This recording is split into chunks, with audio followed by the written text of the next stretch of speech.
خیلی خوب جمع‌جور و شیک.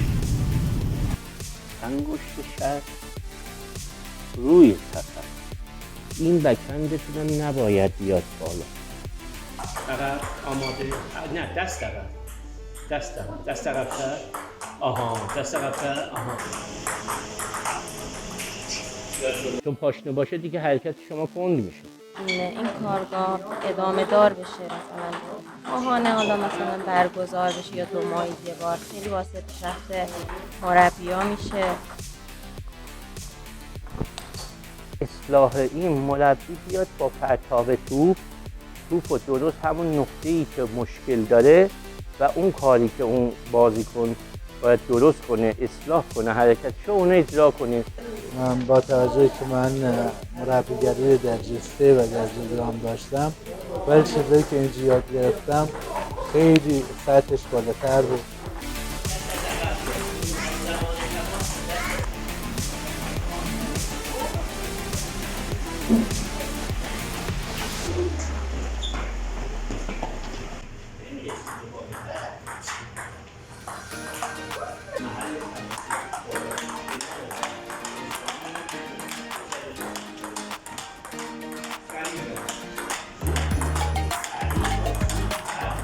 اردو چطور بود؟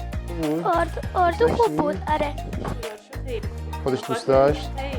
خب خدا رو شکر.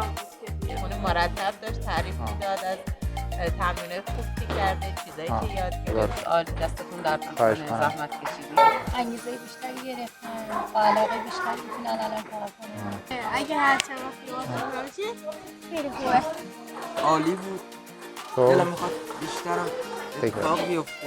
خیلی عالی بود. خیلی عالی بود. چیزایی که بلدی نبودم و بهتر یاد گرفتم. خیلی اردوی جالبی بود، تجربه جدیدی بود. فورهند بکند و انواع تکنیک ها هم خیلی تونستم بهتر بزنم. تونستیم ایرادامون رو رفع کنیم. خیلی خوب بود.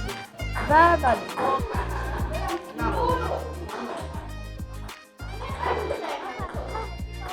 این تمرینات رو ادامه بدین، سایه زدن رو ادامه بدین، تکنیک رو اونجوری که تو بازی اصلی قرار اجرا کنین.